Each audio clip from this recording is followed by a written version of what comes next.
Welcome to the After Freedom podcast, where we unpack the moves behind the movement of a generation dominated by social justice. I am your host, Robert Mathenjwa, and with me, my co-host, Unam and Mjoli. So for the next few weeks, we're going to be taking a deep dive into the many things that define our self-proclaimed activist generation and the impact those things have. So if you're an ordinary person who has absolutely no idea what the hashtags and infographics are about, this podcast is for you. If you're a politically engaged individual who wants to hear some new perspective, you've landed at the right spot. Basically, if you're a person who's keen to learn and isn't scared of new conversations, you are going to enjoy the coming weeks. Welcome to the very first episode. Unam, how are you doing? Doing relatively okay. How are you doing? Breathing. And that is the very least we can ask for these days. So what are we talking about today? So for today's episode, we're going to be discussing something that a lot of us have become, and that is overnight activists. We're essentially going to be looking at how society has moved from a place of being absolutely complacent and not caring about things that happen outside of your own personal bubble to a place of genuine interest in social, economic, social, political, and just other social issues in general, such as police brutality, gender-based violence, the whole shebang. So actually, before we start this conversation, let's give you guys a little definition, a little something about what we think activism is about. So for me, I think it's essentially, it is the vigorous campaigning for or against an issue in order to bring about social and political change. So activism can exist in many forms. It could be through poetry, which I highly encourage. It could be through physical protests, boycotts, infograms, such as, all of those little pictures we see on Instagram on people's stories and so on. It could be social media discussions, debating, and starting and listening to a podcast. Yeah. So, why do you think society has evolved to a place of being more socially conscious? I think one of the leading causes of this surge in activism or social consciousness is the greater access of information that we have nowadays. I think the vast majority of the movements that form our history, including the rebellion against slavery, including the struggle against apartheid and even the civil rights movement, are things that occurred at a time when we didn't have such a global platform like social media to have access to so much information and so many different things. So I think people are reading more into things, people are being more aware, and they're accessing a lot more information than in the past. But also, I think, we are now in spaces that are more diverse, right? So, for example, a lot of us are in spaces where we interact with people of different racial groups, different ethnicities, different everything, honestly. So you are now forced to interact with people whether you like it or not. And in order for you to be a good or at least a decent human being, you have to understand a little something about the people you're interacting with. So, for example, in high school, I literally, I think until grade 9, I knew nothing about the transgender community until I interacted with a member of the trans community. Therefore, with me not understanding what, this community was about, I was therefore compelled to do a lot of research into this community. And through things like that, you don't want to be, you don't want to be a human being who is deemed not caring about others, because you're going to get cancelled. And there's just a greater social awareness of everything and social inclusivity of everything. And I think that's what led to a greater activist range.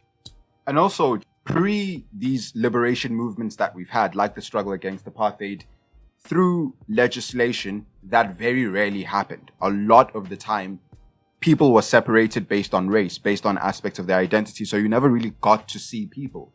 The only way you got to see them was how the media portrayed them. Yeah. And looking at blackface and everything, we've definitely covered how media portrayal of minority groups was terrible during that time. However, being forced to interact with them on a personal level really humanizes them. Yeah. Because you see that they have a lot of the same characteristics that you do. And it's difficult not to care when you see yourself in someone else. Yeah. And I think that's really one of the things that's driving the conversation now. More than just seeing yourself in them, it's seeing the very difficult things that they go through. You know, you maybe have a niece or you have a child and you care about them very deeply. And then you see the people who are or the young children, babies that are starving with their ribs out. And that really inspires some sort of emotional response from you. You see young kids who should be going to school being brutalized in the streets. You see normal people like yourself who are just trying to get a degree being ill-treated by their institutions. Yeah. And that level of sensationalism paired with humanizing them is something that genuinely evokes an emotional reaction, which is activism. Yeah, so I think, and I actually don't entirely like the word sensational, or sensationalizing everything, because this is a very realistic portrayal of what's happening across the world. For example, in Palestine, the things that are happening in S1E1. Because, when I think the general connotation with the word sensationalize is to exaggerate, to make things seem a lot more gruesome or romanticized than they are. However, because this is very real, I generally don't like associating such things with sensationalism. But, it is what it is. So I think the issue is that we tend to care about most things that are jarring. So we don't care about little things that also require activism. Things like climate change. Climate change is a very real thing that's happening. But because climate change happens over time, gradually, and it goes on and on and on, we tend to not care about it because you can't physically see with your naked eye the differences, right, from a day-to-day basis. But if you look at maybe from 2000 compared to 2021, there's a dramatic difference between the way in which the climate operated back then and even now. So yeah, I think one of the things that we need to look at is how sensationalism generally creates, although it gets more people to become activists, I feel like it creates a very narrow, sort of like activist demographic. Yeah.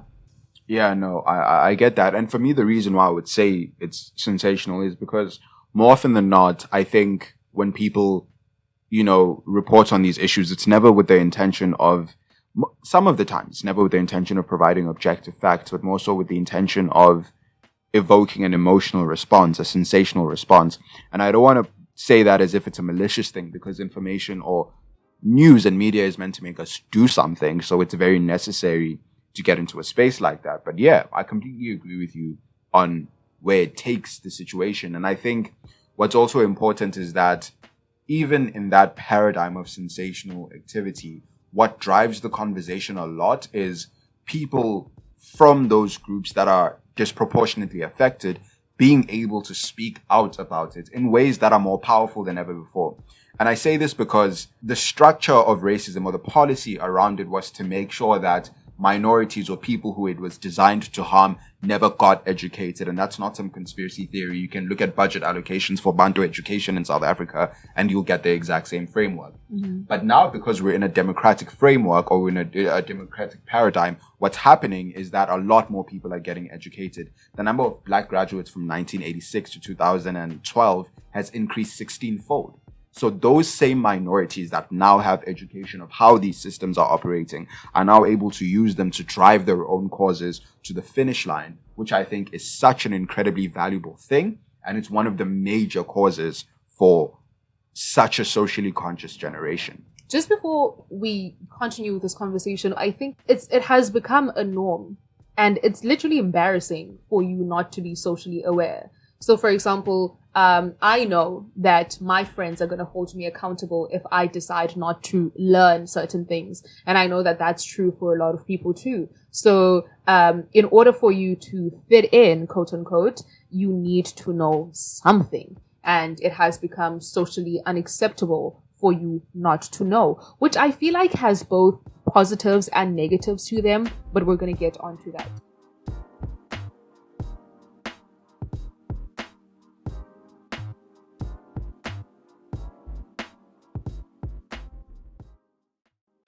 So we asked a couple of people what issues they had with social media activism, and here are some of the responses we received. One of the issues I've identified about social media activism, it is that it is driven by Western events more than African events. That means when there's a matter about Black Lives Matter where a black individual was gunned down by the police in the United States, there's more activism than police brutality in South Africa. That shows that there's a great biasness and that often social media activism, it is driven by Western culture, not necessarily reflect the true South African problems. See, now that's something I can genuinely agree with. And that's largely because the music that we listen to, which is predominantly hip hop nowadays, is speaking about the very evils that go on in America as a state. And we know that it's a very politically charged state. Yeah. So when the movies you are watching, much like Moonlight, speak to social justice, when the music you're listening to also speaks to social justice, it's a matter of time before it becomes something that's infused in your life. I also think when it comes to, especially when it comes to the music and the media that you consume, you're sort of conditioned to care about certain things. Not even consciously, but like subconsciously. And so when things pop up in media that you have been subconsciously conditioned to know of, and like, people are like, hey, this is a problem, you're going to care about them. Right. So for me, I am conditioned to, so I listen to a lot of female artists and they speak about like women empowerment and all of that. So I am conditioned to like women empowerment and believe in women empowerment and so on and so on. So when a lot of issues that come up about the lack of women empowerment in certain areas, I am going to care about that. So yeah. But I feel like and for me, the problem with that and the very westernized nature of the way we interact with social problems is that people aren't very conscious about how that applies to their own countries or how it applies to themselves. And for example, with police brutality, I think everyone, when Black Lives Matter was going on, posted the black square and everyone was about that life. But without realizing that the way that police brutality works in the United States of America and how it works in South Africa are two vastly different things. Yeah. We can definitely say that yes, that problem does exist here, but number one, it doesn't look the same. So it could be a very much an issue of a culture of violence more so than a race situation, because statistically speaking, it's a black majority country that we're living in. South Africa, yeah. Yeah, and in America, it is not a black majority country. So the way that they're going to interact with police brutality could be very much a racial problem in the sense that it is white people, more often than not, that are enacting the violence on the black minority of the country. Here, the vast majority of policemen are black people. We do have a violence problem, and we do also have a corruption problem within police as well. And I think you are unable to properly assess situations like that when you are simply fetching from Western media and applying it, or not, actually not even applying it here at all. And I think that's where part of the problem comes in. So when it comes to the context of, you know, a Western media and how things happen in the West and how things happen, for example, here in Africa, it's quite different. The issues are the same and they exist pretty much everywhere. However, the way in which they exist is different. For example, in Nigeria, it wasn't a matter of like white police officers killing black civilians. It's an issue of power and the fact that when you get into certain positions, people feel as if they are therefore they therefore have the right to enforce brutal ways of like, their believed sort of like justice. And I think that's the same thing that happens in South Africa. But furthermore, I think in South Africa, it can be a bit of both because multiple things can exist at the same time. Because even though we have a majority of black police officers, we also have a good amount of like non-black police officers. So when I say non-black, I mean like Indian, colored, white, and so on and so on. I feel like in South Africa, it adapts a little bit of the racial issue and also an issue with corruption and an issue with an imbalance in power. Yeah. Yeah, no, I completely get that. And that's why even when interacting with so many problems in Western media, it's important to find out how they apply to your very context. And the police brutality example is just one of them. And another one that I think very prominent, but people haven't done the work to actually unpack what it means. I think on our social media, a lot of the time, we're, and correctly so, quick to speak about R. Kelly, judge him and say awful things about what he did because they're genuinely awful. But in that very same vein, we enter our classrooms and we keep quiet when teachers say horrendous things about grade 8, grade 9 girls who end up with taxi drivers, saying that, no, oh, she's loose, oh, she's this, whatever, whatever. Does it not click in your mind that R. Kelly preying on young children is analogous to a 20-something-year-old taxi driver being in a quote-unquote relationship with a young girl in grade 8 who hasn't even entered like the FET phase of school? But you're not going to think about that because we never do the work to apply a lot of those social issues here. Because even that example that I'm giving, even reading the academic papers, they would say that a large proportion of the pregnancies that existed were, due to sexual intercourse involving children who were age 10 to 12. What is that? What is, if you are between the ages 10 to 12, you are below the age of consent. Way below the age of consent. And even Do you that, know what consent is, and even that bracket of being 13 years old up until 16, that's still well below the age of consent for someone with a much older partner. And we see it all the time continuously, even with shaming children in school who are pregnant. Yeah. When they're pregnant with children by much older people. And we don't recognize that predatory behavior there, but we're quick to recognize predatory behavior from American people like R. Kelly, like Bill Cosby, and so many other people. And I think that is what makes Western influence on activism and media such a difficult thing and such a painful thing to interact with. Yeah, also because looking at culture in Africa and looking at culture versus in the West, I'm obviously not from the West, Kiki, but culturally in Africa, there have been nations whereby it's more or less acceptable for a child. Actually, there has been misinterpretations of which age is acceptable for a child to engage in sexual intercourse. I don't know if you guys know the song that's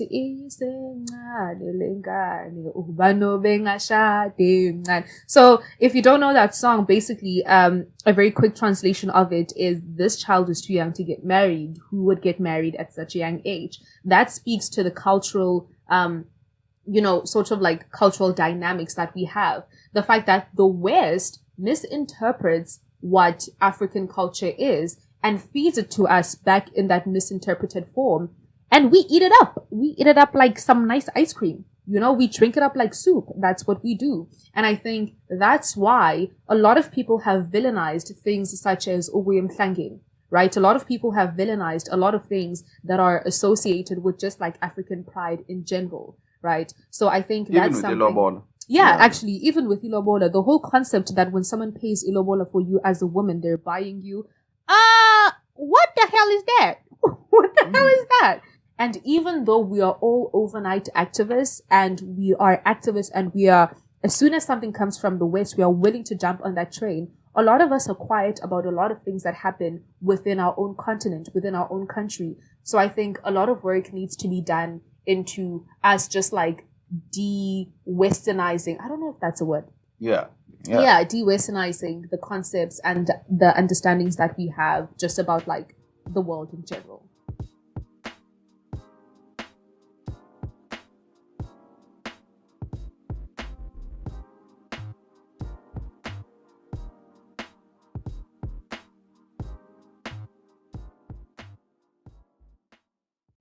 I'm just going to read out a little something that thankfully one of the people on our social media has sent to us.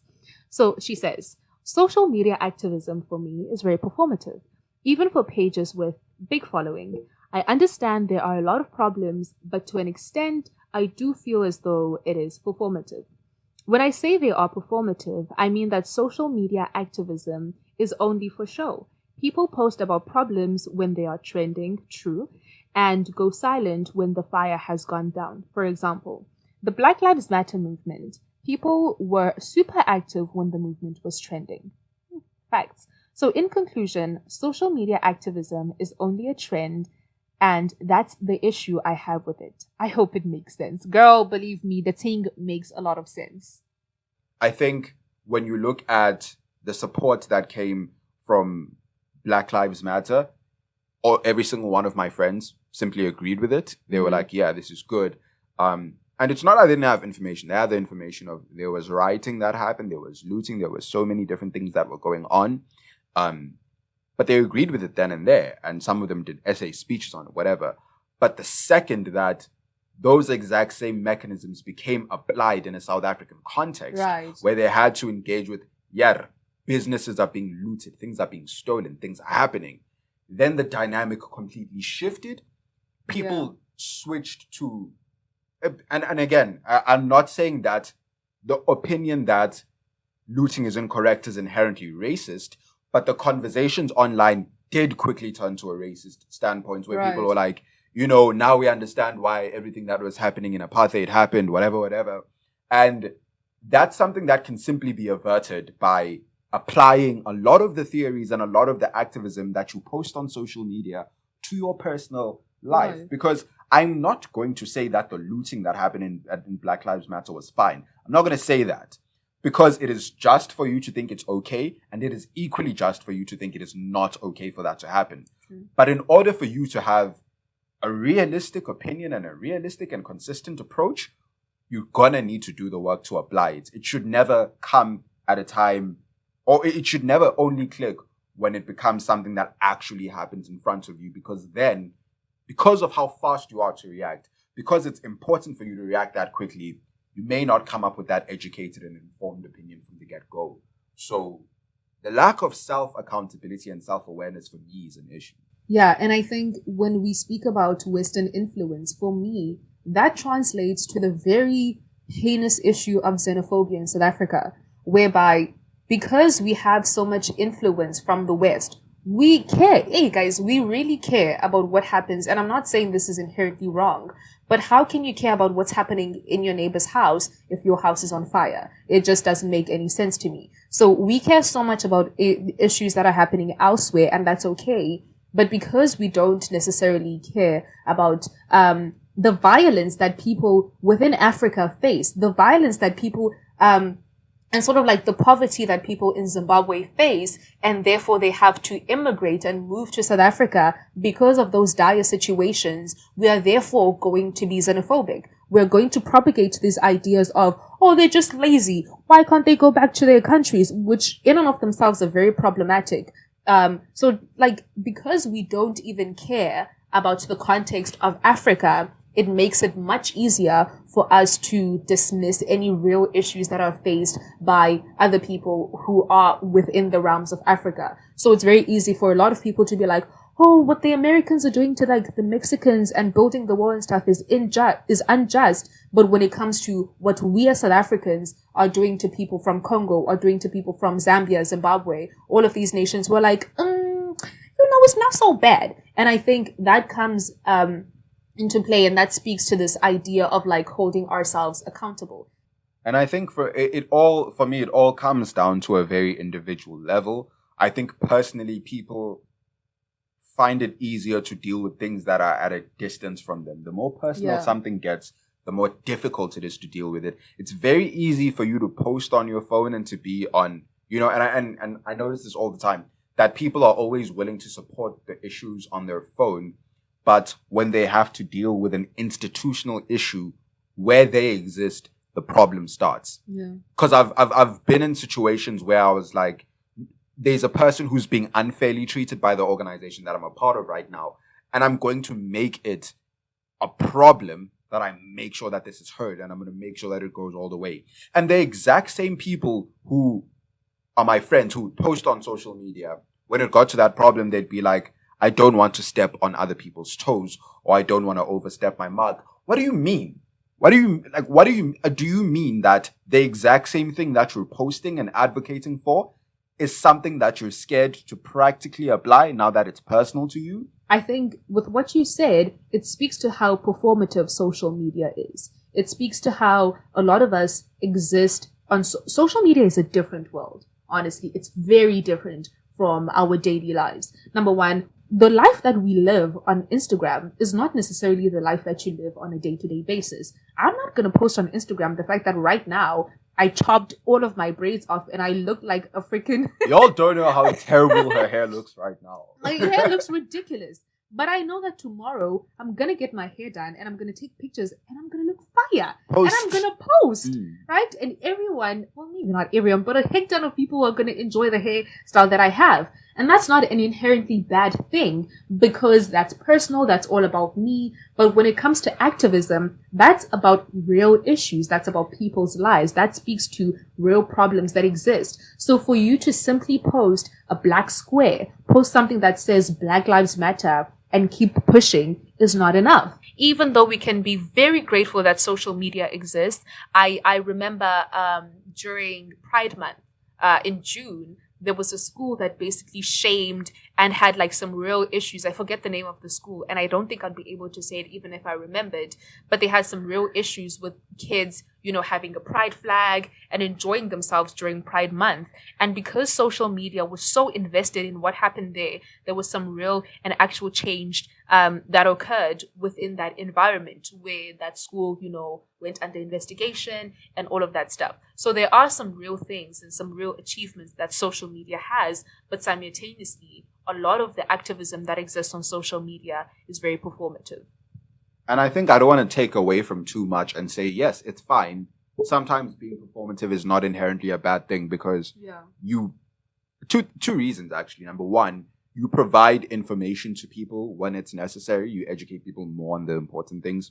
Number two, whether or not what you're doing is a performance or whether or not you believe it, if it's out there on your social media, it is a direct concession that whatever you're posting is true. And in my personal opinion, the first step to changing is acknowledging that something is true. So I'm not going to put it down too much for that. However, where I do see faults is in how we approach it sometimes. I think it's fine to be socially conscious, but I think people get more and more and more woke to the point where they exist in a space up there that normal people can't access, to the point where it's not even practical anymore. Like people who, for example, say horrible things about NPOs that work with, you know, large corporations, like, no, you're working with capitalists, whatever. And the problem there is the fact that if not for that company, who else would you have donated towards what was going on, or would you have kept on scrolling on your Instagram feed? Guarantee you wouldn't have. Would you have done something to help the situation? No, you wouldn't have. And things are not black and white. They may be working with malicious people. Honestly, I think in some way, shape, or form, we all have some malice in us.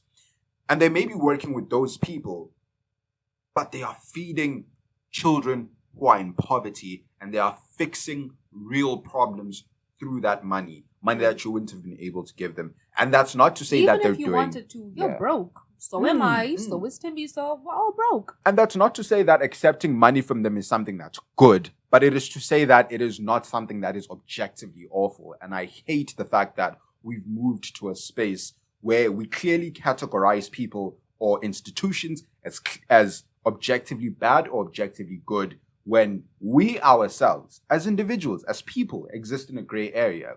And for that reason, by consequence, all of our creations will also exist in the exact same gray area. Yeah, and I think I can't remember, but there's a saying that goes a little something like, the best way to dismantle a system is to do so from the inside, or to like break down a team or an army is to do so from the inside. So even if this money, we're getting it from Amazon, even if we're getting it from, you know, people that are generally problematic, it's still money that is still going to go to a genuine cause that needs genuine assistance. Also, let's stop pretending as if money can't change the world. Let's stop pretending as if simply talking about issues is enough. You know, it's nice that we are creating a podcast and we're speaking about these issues. However, it's not enough, right? You need money in order to change the world, because whether we like it or not, it's not love that makes the world go around. It's chankura. It's money. It's big bags, right? So in order for us to be real and, enact some sort of change, we need money. And if that means you're going to have to go to a big corporation and ask for a little donation, then that's realistically what you're going to have to do. I think a big issue with activism and wokeness in general is, like you said, we exist in a bubble where we sort of like detach ourselves from everything or all of the negatives that exist in the world. Meanwhile, we ourselves are not so perfect. Mm-hmm. And the March on Washington had roughly 250,000 people who participated in it. And I've written many essays about how it had literal legislative outcomes, including the Voting Rights Act of 1964, the Civil Rights Act of 1965. Those are real changes. Contrast that to the Black Lives Matter movement that had millions of people, the biggest civil rights movement of all time. Yeah. However, we did not see changes that amounted to the movement of the past. We think if our hearts are in the right place, we're doing the right thing. And as the saying goes, good intentions pave the way to hell sometimes. Yeah. You say that as if as if you have personal experience with that. But anyway. Yeah, boy. We're not gonna get into that. But yeah, I completely agree with that. And I think some of the most important things that we need to acknowledge is that, number one, social media activism and being an overnight activist is not inherently bad, right? Word. Realistically, you can learn things from social media. You can draw a little piece of information that will spark an interest in you and run with it and educate yourself more about that issue. That's just, a personal decision that you're going to have to make for yourself, right? So social media isn't inherently a bad thing. And as a Black woman, I like how we're being hyped on social media right now. Like, we are the tea. Like, we are the moment on social media. And it's very uplifting and very encouraging to see how Black women have become more positive, more happy in their bodies, and just like been more accepted. However, in that very same light, there's so many people who are performatively encouraging this idea of like, oh, the pretty Black girl. For example, a lot of people, when I say performative encouragement of the pretty Black girl or like that dark-skinned girl, for example, and I'm pretty sure you've seen a TikTok like this before, where like someone who's like racially ambiguous or like a person of color goes like, oh, if they had to choose between like a dark-skinned girl, a light-skinned girl, and like a medium-toned girl, they'd go for that dark-skinned girl. And it's just that whole shebang where everyone's just like, oh yeah, dark-skinned girls and stuff. So in that one example, you can see how social media has effectively changed the way in which a lot of people look at a certain demographic. But in that same breath, it has created a platform whereby a lot of people performatively do things because they don't want to get left out. They want clout. They don't want to be cancelled, right? So I think from that, the question that we can therefore ask is actually two questions. Is number one, who decides what is relevant in, our everyday lives? I think it's a question that we've already answered pretty effectively. In the sense that a lot of the media that we're consuming is coming from one particular place. And I think the politics of that one place tend to inform what's happening and what's not happening, what's popping and what's not popping. And that becomes more explicit when you see how, when there's distinctions between the American social stratosphere and how society operates in other nations. However, it's being deemed in another country is something that's going to be erased completely. And I think an example of this could be the entire term people of color, In an American context, I think, at least from the films that I've watched and everything that I've seen, there seems to be some level of synergy between different races that are non-white in America. So people tend to apply that in areas where that's incorrect. Our racial system was no way like America's racial system. We had a racial hierarchy in the way that we did things. Yeah. So people of color are genuinely and I wouldn't say in war would be a slight exaggeration if we recorded this podcast before July. But it really seems like the tension, for example, here between Black people, Indian people, colored people, and all other racial demographics is something that is unaddressed because it is more sexy to be a POC. It is more sexy to group everything together for the social media aesthetic because that's what America's doing. And that leaves bodies of conversations unhad. That allows us to sweep the murder of nearly 40 people 2 months ago under the carpet because social media doesn't deem it sexy enough for a conversation. It leaves us with so many unspoken things about our own context. And that for me is just a tragedy. Yeah, I think on a much more personal level, I think for us, or rather let me say, actually I think this might be true for you too, because we went to the same high school and primary school actually, and we live in more or less the same area. I remember when I was in grade 11, a girl wasn't doing too good academically, so I had to get a tutor. And that tutor happened to be someone of a different race than myself. And there, obviously there were, because we went to a predominantly Indian school, there would be things that happened that would spark racial tensions. And we would speak about these things at the tuition center. And what I found out is how absolutely blind we are to the fact that we actually really don't like each other as people of color. In South Africa, we really have a lot of internalized anger and internalized beliefs that aren't inherently true as people of color in South Africa. And so when you bring such things into light, people get really upset and they're like, oh, but we also faced oppression. Saying that a hierarchy existed doesn't mean that you didn't face oppression. It just means that you didn't face the same oppression as a different individual, right? So I think what we therefore need to understand here is that because all of us faced oppression doesn't mean it's the same oppression that we faced. A lot of people, and I'm going to speak about this because this is something that, I've had conversations with Indian people about, Indian friends, Indian teachers, and so on, is that a lot of them historically were afforded the ability to do things like be a nurse, choose if you want to be a nurse or a teacher. A lot of those privileges weren't afforded to Black people who are of this nation, right? And I think that's the idea of the racial tensions that exist. You can't therefore say that because I was oppressed in the same way that you did. Like, for example, with you and I, we're both Black, but it would be very incorrect for you to say that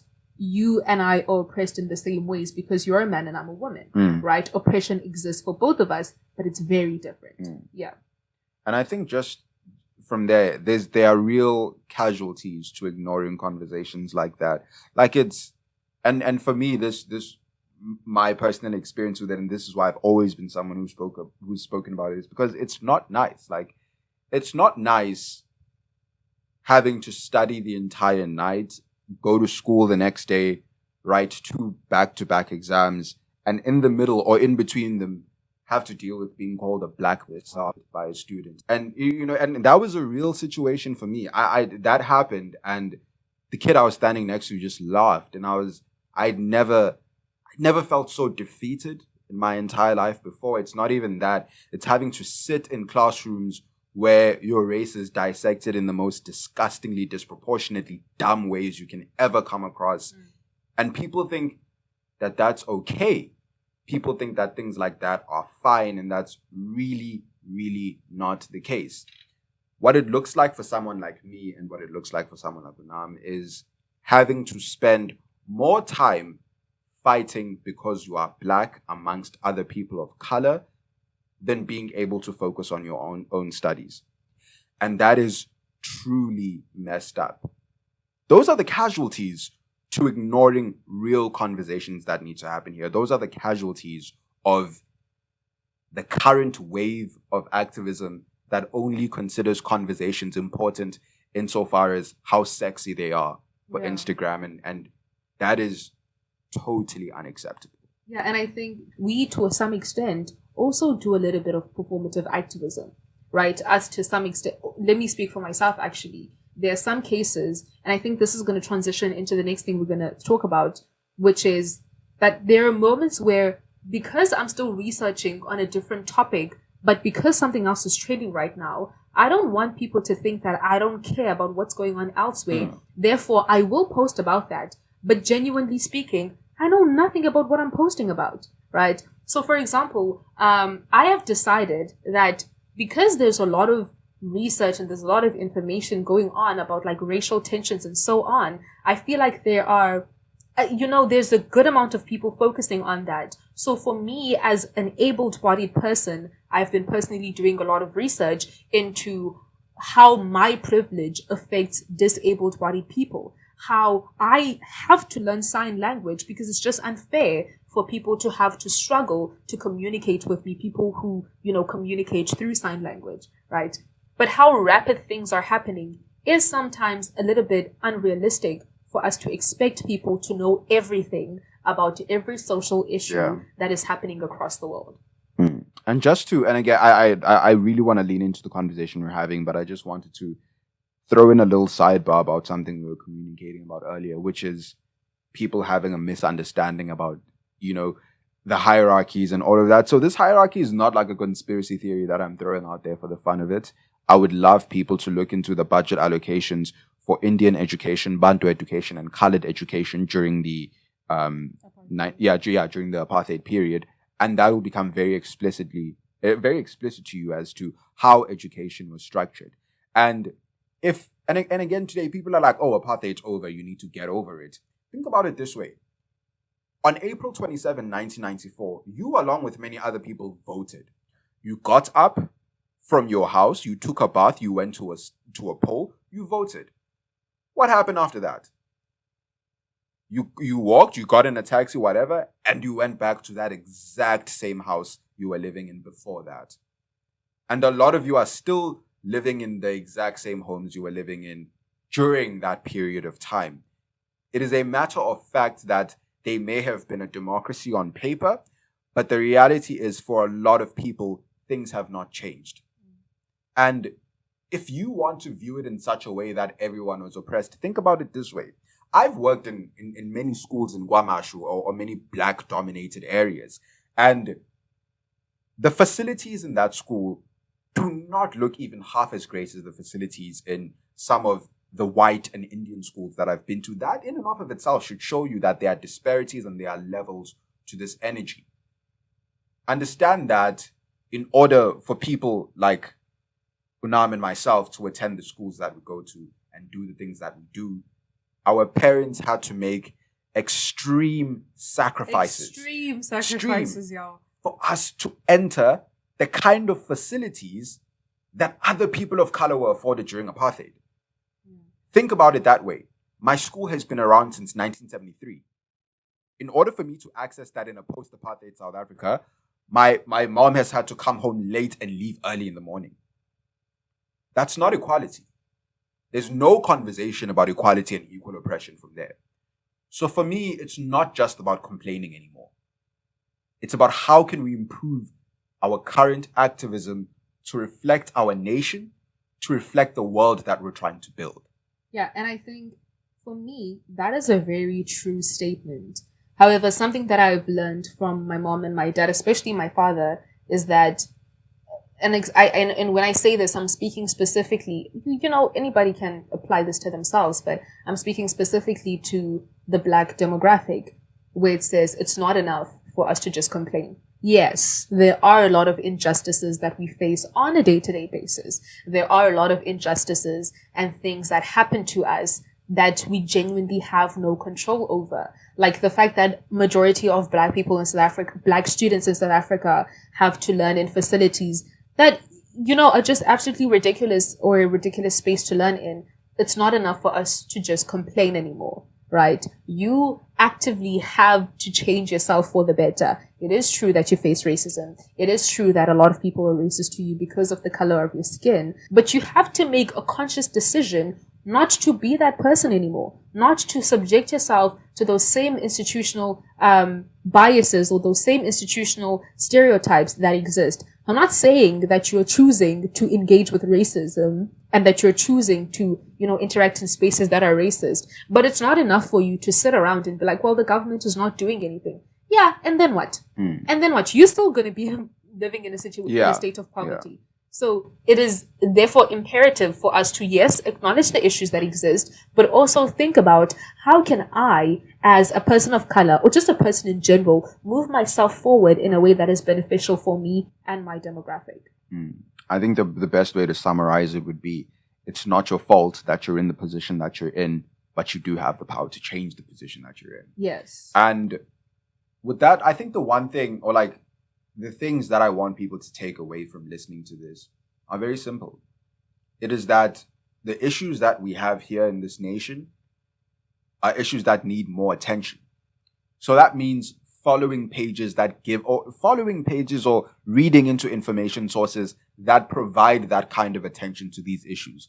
Go read a Daily Maverick article written by Andile Zulu. Go watch Caitlin Rawson's TikToks. Go follow Keep the Energy on Instagram. Learn about the very complexities in our country and why there are real issues. And also, just because we did make a concession that data was expensive, mate, open SABC1 and watch Cutting Edge. You will know the disparities that exist in South Africa. Yeah, and just apart from that, hold yourself accountable. Yeah. If you're reading something or you want to post something, ask yourself, if this happened to me today, right now, how would I react? And from there, derive your opinion. Because you don't want things to get tense when it actually does happen to you, because statistically speaking, it will. We need more realistic and honest opinions out there, not something that's attractive because of social media. And the third and final thing is, do what you can beyond just what you can say.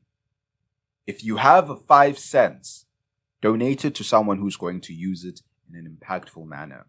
If you have no money, go stream videos that are going to run up money for organizations on YouTube and so many other platforms. Don't skip the ads, man. Yeah. Download annoying, even on some of them. Click the ads, because the way that ad revenue works is some of them use a cost per click mechanism. So engage with all of those things, because that's what's going to drive the social justice, and do the things that are necessary in your personal capacity. Even me, when I go home, I sit and I talk to my parents, my siblings, about things like racial injustice, about things like the LGBTQI plus community, because that's what I can do in my own space. And my siblings can raise their children with the same knowledge that we can give each other when we're having those conversations. And through those very things, we create a different world, a better world, beyond just our thumbs and our phone screens. Same thing. I think my final take would be just to understand that your activism is not necessarily going to look the same as somebody else's activism. You not having the financial capacity to change something doesn't mean you're completely useless. Your activism, whichever form it may exist in, is something that is still valuable and something that still should be impactful. Do the little work in your community. Do the little work within your family. But number 2, for the activists out there, the woke kids like myself, don't pressure people to now start engaging in 1,001 conversations where, this one conversation is not necessarily looked into. A lot of people are engaging with issues of racial tensions. If some people want to focus on climate change, let people focus on climate change. If I want to focus on issues of ableism, let me focus on issues of ableism, right? We can, but it's not enough for all of us to be cemented in one area. We can't all be concentrated in one area of activism. Let us spread ourselves in as many areas as we can. And let's just do the damn thing.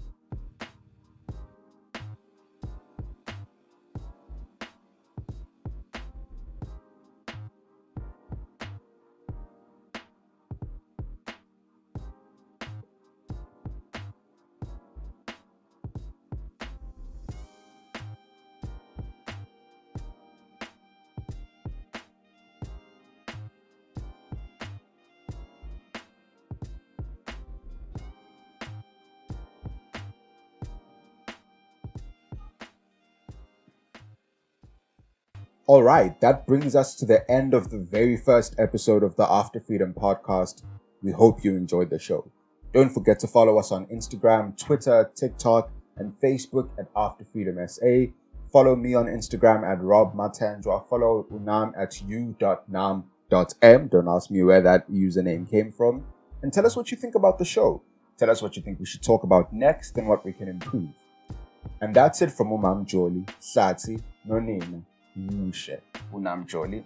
And umfana wakamgabadeli, wena wagabadeli inkundla kwabulawayo. That is it. Robert Mathenjwa signing out. See you next time.